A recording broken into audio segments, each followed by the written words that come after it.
We should have music playing. Yes, lovely hold music. Maybe next time.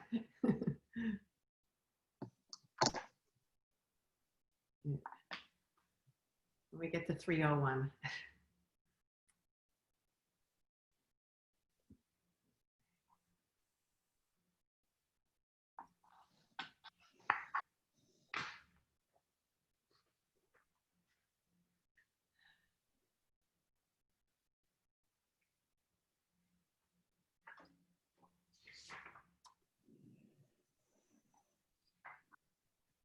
All right, everyone, I think we'll start. Welcome to Sustainable Westport's Zero Food Waste Challenge Environmental Learning Series. My name is Pippa Bell-Ader, and I'm the team leader of this challenge. And we're doing this in partnership with Earthplace and the library, and Alice, who is a board member of Waken Town Farm. She's also a certified master composter and a master gardener. So we're very fortunate to have her here. Before we get started, I just want to ask if you have any questions, please put them in the Q&A section, not the chat section, and Alice will address them towards the end of the webinar. But before we get started, I just want to give you a brief word about the Zero Food Waste Challenge, which is a town initiative to decrease residential food waste by 25% or more. We have 14 partner organizations, and without them, we would not be where we are. We are getting the word out to many residents, and we very much appreciate having this partnership.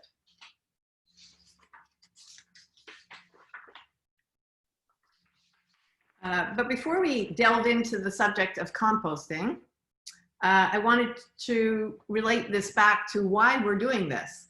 And you may not be aware, but Westport has an overarching goal to reach net zero by the year 2050.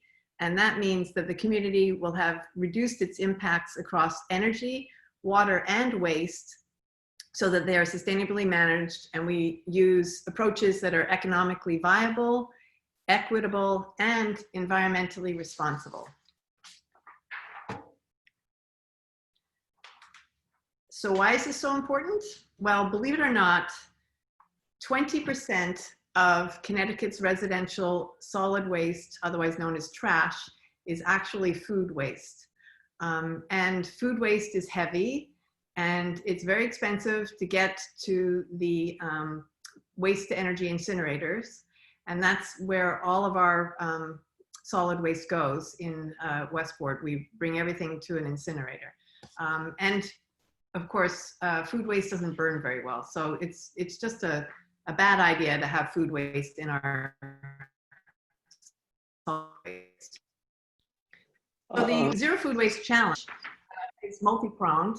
And what we'd like people to do is first get in touch with the food that they're wasting and figure out how they can better plan meals, prepare meals, and then preserve food so they have less waste. And then once you do have some food waste, that you compost it. We're here to talk about home composting, but you also have the option of paying a hauler to pick up your compost. And the town is opening up a food scraps recycling drop-off area on July 6th. So this is another option. And lastly, the Zero Food Waste Challenge is also promoting food rescue. So if you're interested in any opportunities, such as uploading the Food Rescue US app and delivering food from one establishment to a food center in an area that needs it, or you want to learn about how you can bring food to locations in town that you've grown yourself, and then it can make it to food centers and either be distributed or made into meals for food insecure people. The best thing to do is to go to the sustainablewestport.org website, and you can get information about it. So at this point, I think we're going to pass the baton over to Alice, And again, if you have any questions for her, she will be answering them and we'll be looking for them in the Q&A section. Thanks, Alice. Thank you, Pippa. So I take it I'm on. You see my face on the big screen now. We good? All right. Very good. Well, hello everybody. Thank you for joining me today. I'm pretty passionate about composting and love being able to share with you on this subject. So let me just share my screen and bring this up for you. Okay, so I always say that anybody can compost. And the reason I say that is there are a lot of different ways you can do it that are, and one of them is sure to fit with your busy lifestyle, with your family's ability to generate compost, the size of your yard, and all kinds of things. One way or another, you can compost. And this is kind of a top line review of how you do it and why you do it and some of the considerations. So here we go. And now my screen is not advancing. Let me see if I can get it to advance this way. There we go. Voila, good. All right, so as Pippa pointed out, it's really a crime if 20% of the waste that we're burning is food waste when it is so easy to deal with it otherwise. And it's also a resource. And I don't like wasting resources that we can make good use of right in our own homes. One of the things that we always say at Wakeman Town Farm is keep it on the farm. And the idea is you don't export your resources and import your resources, you reuse them. It's possible to recycle resources. So composting is really fundamental to good farming, and it's also fundamental to, I think, being a good steward of your own property. So what you may not know, in addition to keeping all that unnecessary stuff out of the land, out of the incinerator, is the other good things that compost can do for you. A lot of people don't realize that it actually saves water. So when you enrich your soil with compost, it is able to hold more water so you don't have to water as often. It improves the soil, that you may know. It turns the soil, compost turns into humus in the soil, which is the rich part of soil. It improves the soil structure. It adds nutrients and micronutrients, things that you would be hard pressed to go to the hardware store and buy a bag of fertilizer that had all the nutrients that compost has built into it. These keep plants healthier. Compost has trace elements, minerals, and microbes. We are only beginning to know what they all do, but it does keep plants, enable them to be stronger. And if anybody ever doubts that it grows bigger veggies, have a little fun. Plant some veggies with a bunch of compost in the hole you put them in, and then plant some others without the compost. And the difference is striking between the two as they grow. Composting protects our waterways, which is really important. We live on the Sound here. And a key thing is that if you're composting, you really don't need to add chemical fertilizers. And it is at the same time preventing excess nutrients running off. And guess where all that stuff, if you're putting down a bunch of chemical fertilizer on your soil instead of compost, guess where that excess ends up in our water system? It gives us things like algae blooms, which we don't want. So that's really important. Keeping the air cleaner, because less is going to the landfills, that's important. Preventing erosion because your soil is healthier, and recycling those nutrients. Basically, we're returning the energy that is in food. We take energy from food, but there's a lot of energy left in what we can't use ourselves in food scraps. So this is really the sustainable way to go. So it's really on on target with what Pip has been talking about. So you probably wouldn't have signed up for this if you didn't want to learn more about or be motivated to compost, but I hope I've added a few more reasons. Now we're going to show you that there's a way to compost no matter what your style is. And the first one I'm going to show you is the easiest. I call this the slow and easy yard waste composting method, or the 3-year plan. And this is composting that's as easy as puttering in the yard. And I'm going to show you some types of bins and things, but bear in mind there's a lot of different options that you can try. Some of them cost nothing. Some of them are very, very inexpensive indeed. So cost should not be a factor. You can start composting and spend not a dime. It's up to you and up to the tools you choose. So what I'm showing here in this picture is just basically, it is a plastic cylinder with holes in it. It's a sheet of plastic that hooks together that makes a cylinder, and you put 3 of them on the ground. The first one is year 1. You fill that cylinder with your leaves. For heaven's sakes, do not bag your leaves and put them down by the curb. Put them in this. And just add your garden trimmings to it or whatever. Weeds that don't have a lot of seed heads on them can go right in here. And do nothing. You just put it in there and you let it sit. That's year 1. Year 2, you start the next one. Fill it up, let it sit. By year 3, when you finish filling year 3, pile number 1 will be perfectly good compost ready for you to use. And you've done nothing except collect it in a pile. It's pretty, hard to even notice, pretty inconspicuous and in a corner of your yard somewhere, really easy to do. So you lift the cylinder off that first pile, you use it for compost, and you put that empty cylinder down at the end of the line and start filling it next. That's it. Leaf mulch makes really great compost, so save those leaves. Don't give them away, don't bag them.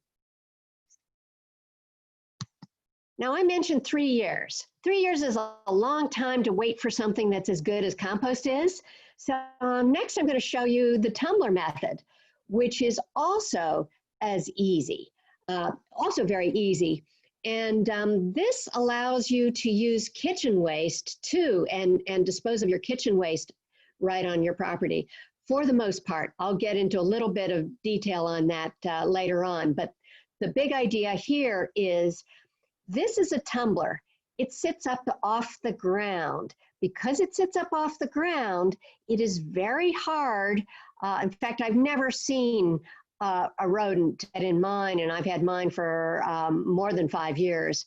Because it sits up, they try to climb up, they fall off, it spins, it just, it's pretty inaccessible to them. So you can put things in here from your kitchen that you would not put in an open bin. So what I call things that are too attractive for an open pile can go right in here. Maybe that's that, you know, what's the leftover melon rind or the grapefruit half that didn't get completely eaten, those kinds of things. You know, the potato that sprouted and turned soft and mushy, that can go in here and it's going to rot really nicely up off the ground and safe from critters. Now, to have a good compost result, you should be adding browns to this. And I'll get into the chemistry of greens in a moment. But the fact is, if some of those leaves that you didn't throw out are handy near your pile, you can just throw them in when you add a bag of gooey garbage from the kitchen. And you put it in there, you give it a couple spins, and you're good to go. So it really is as easy as taking out the trash.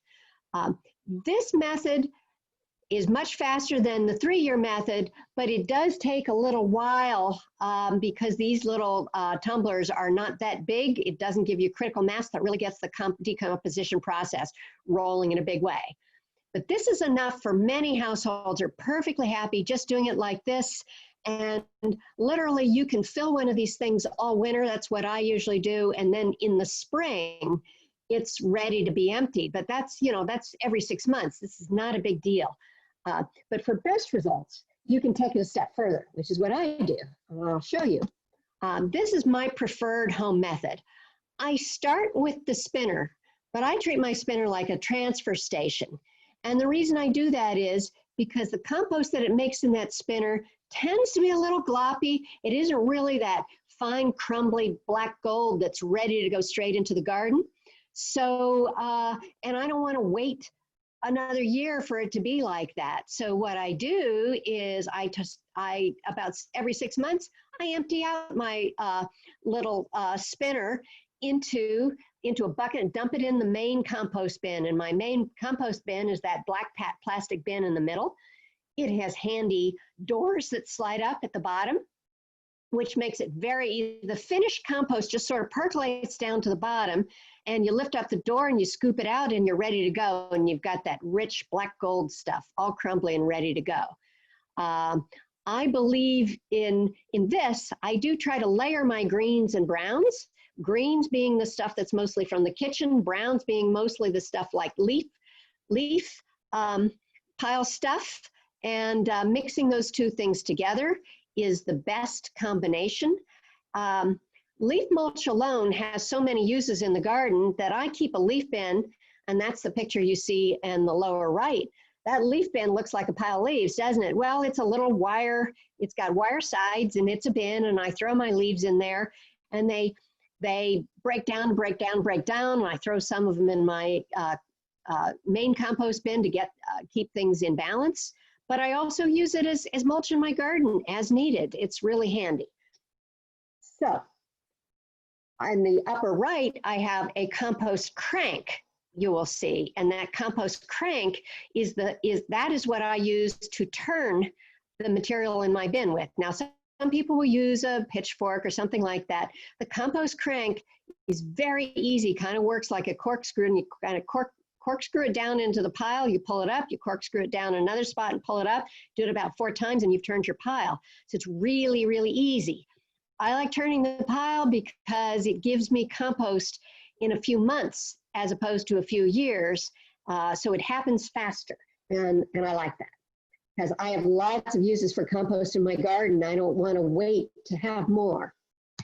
So now we're coming to the dedicated composter method. This is for if you really want to take it to the top level of composting. And I will tell you, probably 90% of home composters don't bother to try to make their pile heat up. And it takes a lot of focus to do that. It also takes a bigger area. About a 4 by 4 by 4 is a better critical mass for getting the kind of enough microbes cooking together to get that pile heated up. But a hot pile will get you compost quickest. We get our compost at the farm in 2 months or less when things are cooking, because we keep a hot pile at the farm. And the thermometer you see here is a picture I took at the farm, and you can see it's hovering at 130 degrees. It gets up to 130 degrees a mere day after we've added a new layer of greens and browns to our pile. It heats up like crazy. So this is where you can fine tune it if you're interested in doing this. You can a cold pile slows down the decomposition. If you got it really hot, that would mean you were spending way too much time out there turning, I gotta say. But anyway, really between 130 and 140 is the sweet spot for not killing off the microbes who are working so hard to break down your pile, but killing off the weed seeds, which is a nice thing. So we turn our pile at the farm pretty regularly, about at least once a week. It adds in oxygen.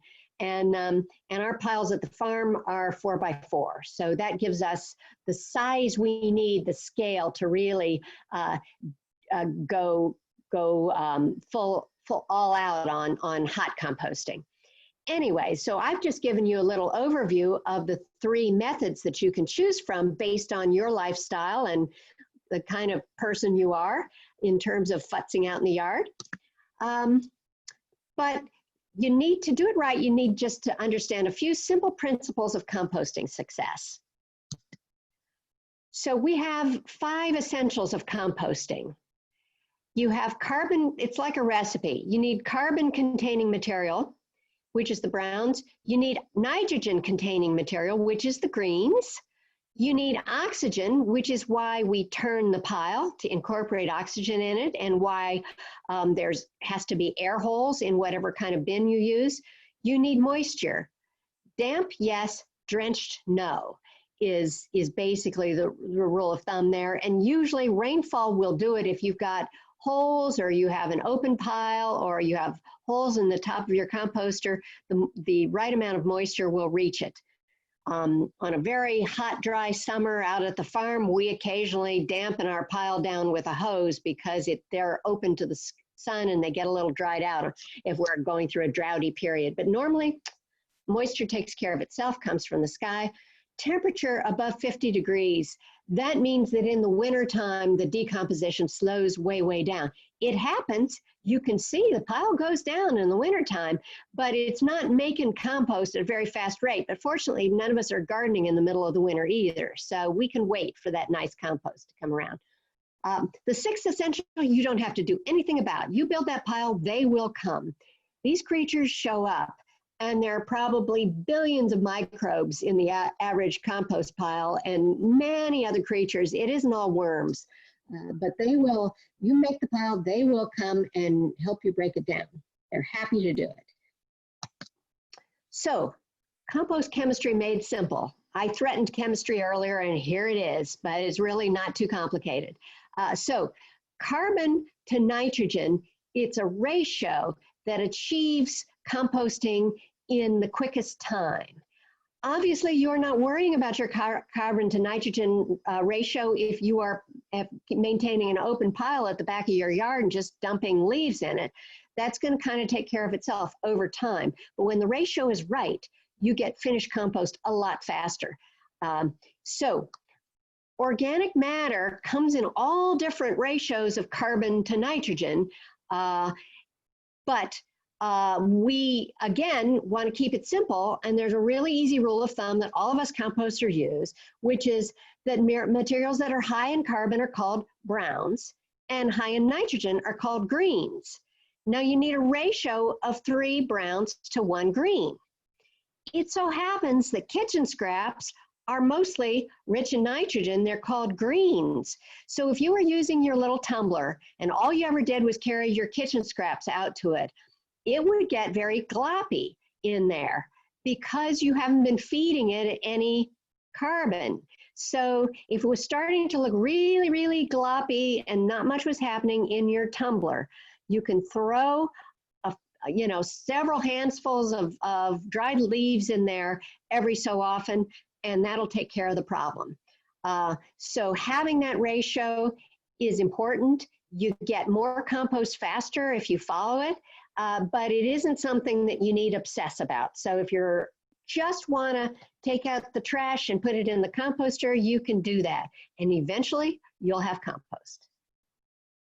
So here's a little bit more about browns and greens. Again, these are rule of thumb stuff. So we've sorted the things that tend to be higher in browns on one side and the things that tend to be higher in greens on the other side.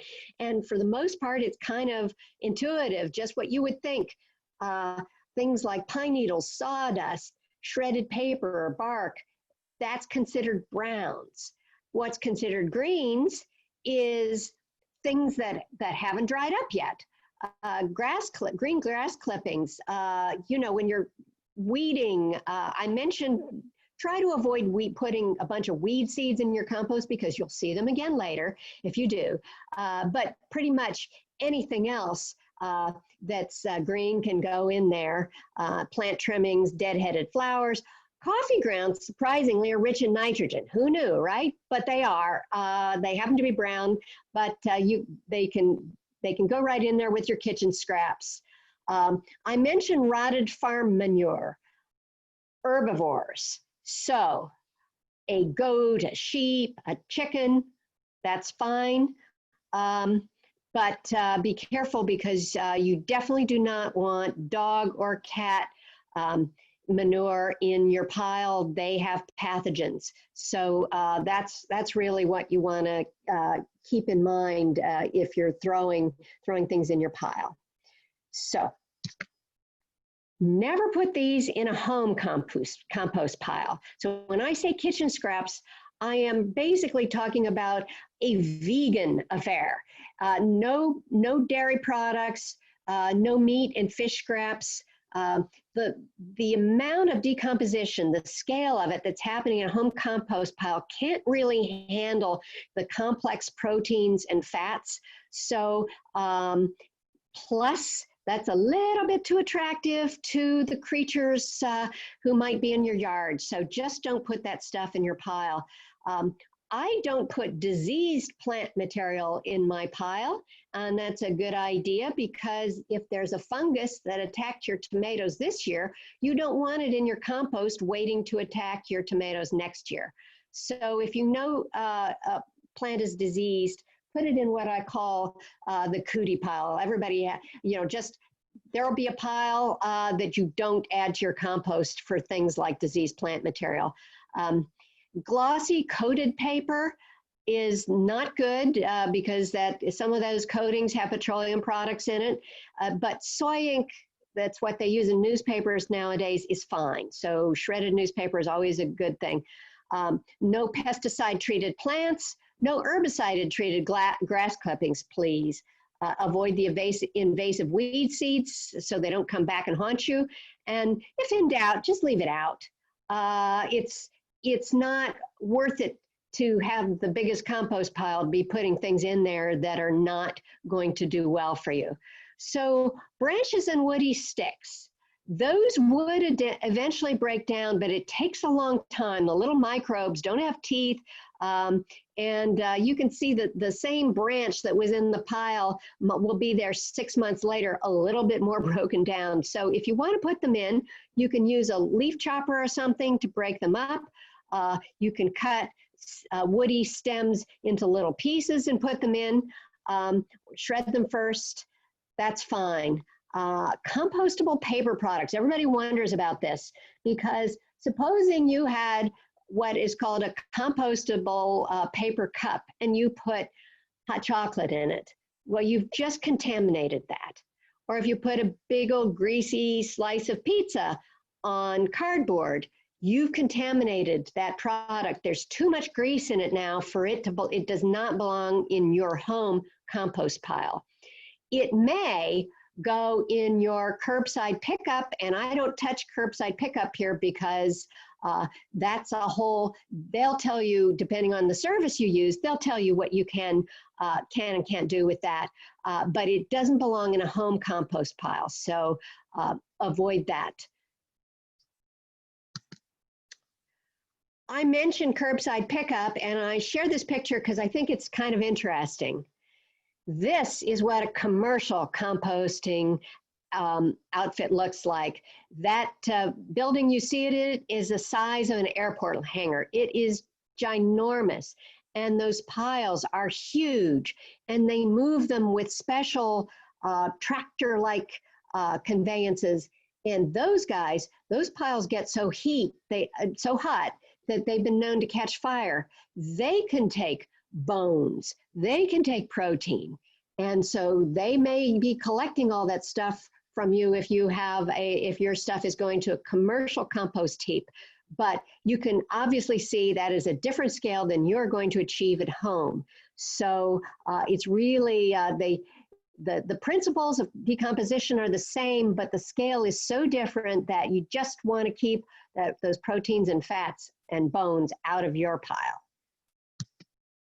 So, ready, set, compost. Here we go. Just to recap, compost bins for every need. Up in the top right, I showed a picture. That's the example here is called a geo bin, which is that simple plastic cylinder with the perforations in the sides for an open pile. Top left is a compost tumbler. The example shown here is a model called YIMBY, Y-I-M-B-Y.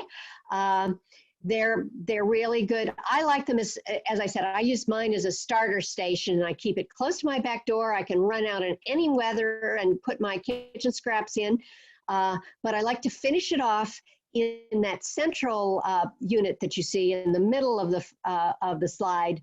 My workhorse unit, my good old soil saver, is the one that I like this one because it comes with like a 10-year guarantee.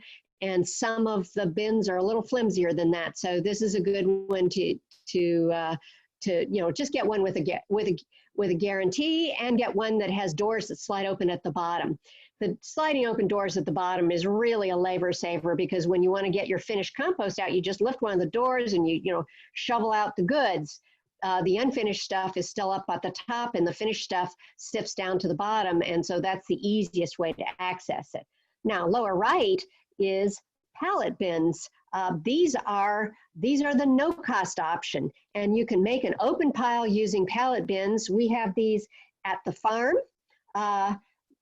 We actually put some of our excess browns out there in a pile outside, and we keep it out there because anybody who's starting composting might like to come and shovel up some of our brown gold, as we call it, because it does have some of our animals bedding in it and everything, and this stuff will heat up a pile faster than anything. So stop by the farm and scoop some out. You'll see them in piles on the outside of the barn. You're welcome to it if you're starting a pile.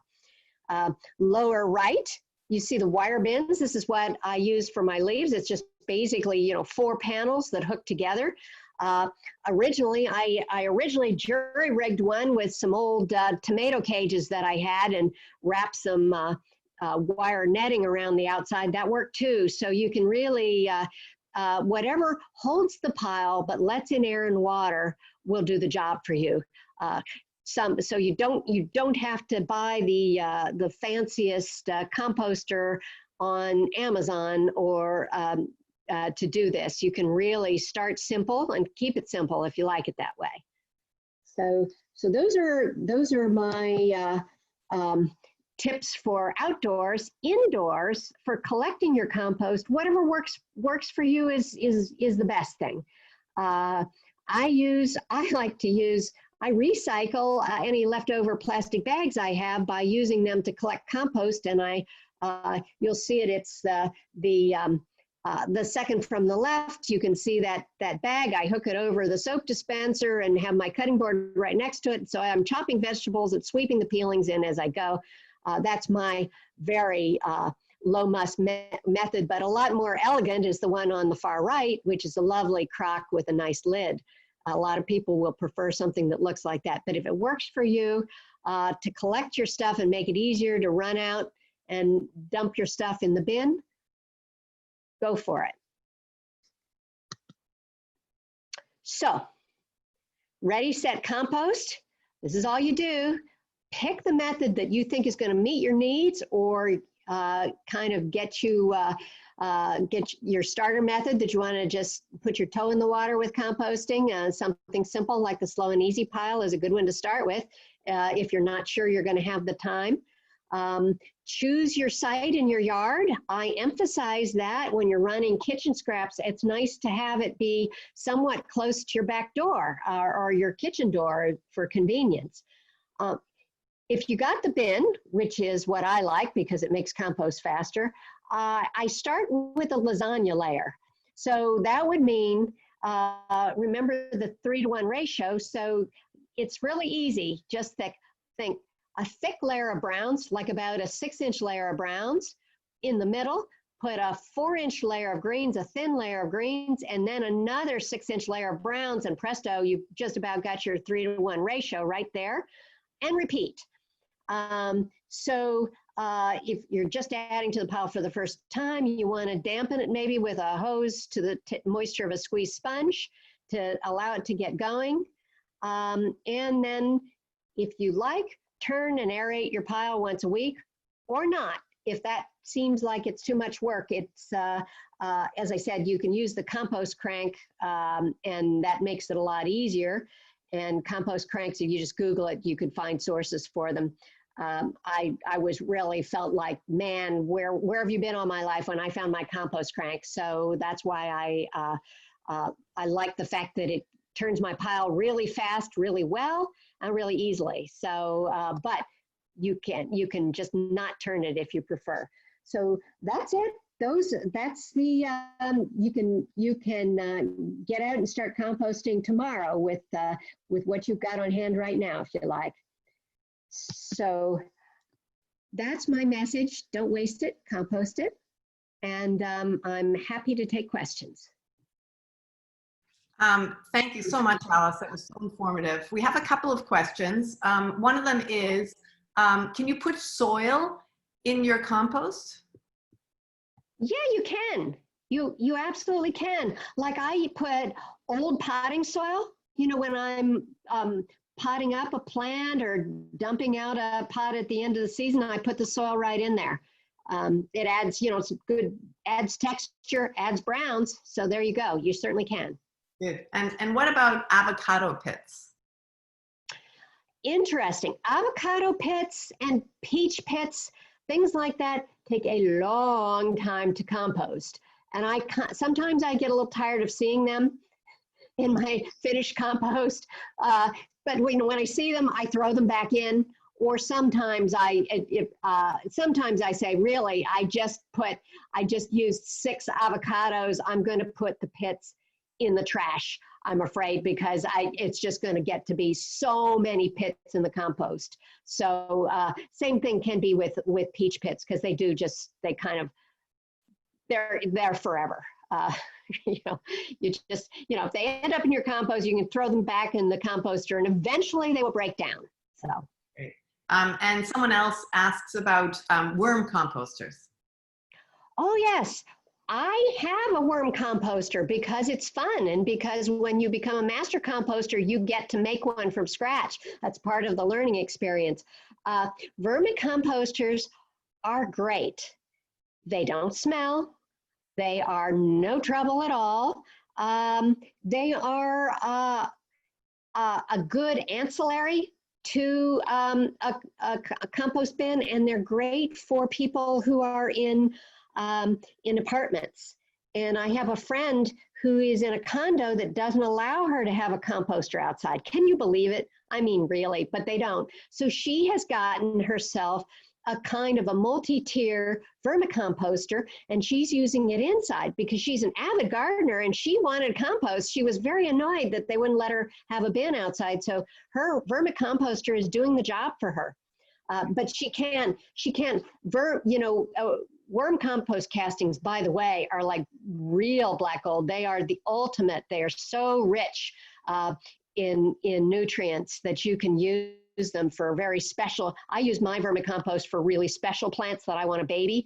But with vermicomposting, that's pretty much an indoor thing. It's very specialized. They're using kitchen scraps mainly and newspaper. They get the browns from the newspaper shreds that you put in there. But you couldn't put all your leaves from your yard in your vermicomposter, just wouldn't work. So you could use them outside though, is in your leaf bin, and use it as mulch for your garden. That's really the only, they're kind of fun to do. And if you do that, get your worms from the Worm Ladies of Rhode Island. They are very reputable, and some of the people who sell worms online don't really sell you genuine composting worms. So get them from the Worm Ladies of Rhode Island if you're going to do that. Good to know. And actually more questions are coming in, so we'll do that. Great. Can you compost compostable labels? Does that work? And other compostable products. I know compostable bags don't work in the home composting. Yeah, and I have tried those. They have the compostable peanuts now. And, the ones that are made from starch. It's a matter of proportion and degree. We have composted them at the farm, and I was a little skeptical because I thought, is this going to make glop? But they did just kind of disappear because we've got big bins. I think the way some of us have been using ordering online and accumulating a lot of those compostable packing peanuts, I think that might overwhelm a home pile if it wasn't very big and you're just starting. But if you put a little in at a time, it would be fine.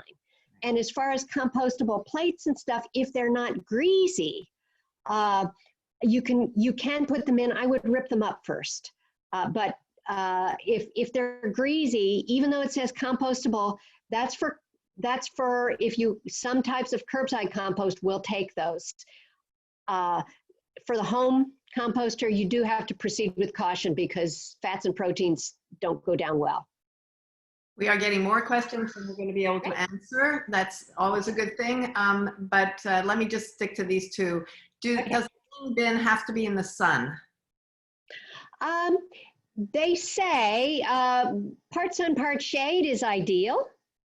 If it were full in the sun and if it's black plastic, sometimes that can get, like a car, really hot in the summertime. So part sun, part shade is ideal. Okay, and then another question. Yeah. Sorry. Are oak leaves okay to put in your compost pile? Yes, they are okay. They take longer to break down than other things. And if you have a leaf shredder, or if you can just mow over them before you rake them up, or have your landscaper put the bag attachment on the mower and mow over the leaves and then give you the chopped leaves, they will break down a lot easier. Everything breaks down eventually, but if you want a nice working pile and you want that compost to use, a little bit of extra breakdown is a good thing. All right, great. I apologize, we won't be able to get to all the questions, but is there a way that people can contact you if they want their questions answered? Yeah, at the end of my talk, there's my email address is on there. Okay. So yes, I'd be happy to answer if a question didn't get answered in today's talk. All right, great. I'm just gonna share my screen, sorry. Here. So, sorry to cut you off so quickly, Alice, but I'm cognizant of the time. Before I say thank you to you, I just want to let everybody know that Alice was talking a little bit about industrial composting, and the town of Westport is actually starting a program at the transfer station where you can bring all those products that she talked about that you shouldn't put in your home composting to do with animal-based products. You can put them all in a container and bring that container to the transfer station, and those products will then be brought to an industrial composting facility where they'll be made into compost. And that's a new program starting July 6th, and there is a webinar on Wednesday about that if you want more information. I neglected to mention that on the Sustainable Westport website, first of all, we will be posting all of the webinars to do with the Zero Food Waste Challenge, including this one. Give us a week or two to get it up. And also, as someone, I personally use the tumbler for my food scraps, and I bought the tumbler and wanted everybody else to understand how to use it. So there's a video on how to put it together and information on how to buy it. So that information is also under resources, and then go down to compost and you'll see a video there. So, whoops, pardon me.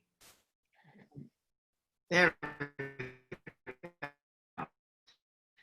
Again, I heard you speak several times and you do an excellent job. Thank you so much. And also thank you to Earthplace and the Westport Library. And I would be remiss if I didn't say thank you to the Zero Food Waste Challenge team. Without you guys, we wouldn't be where we are now. So thank you, everyone. Bye-bye. Bye.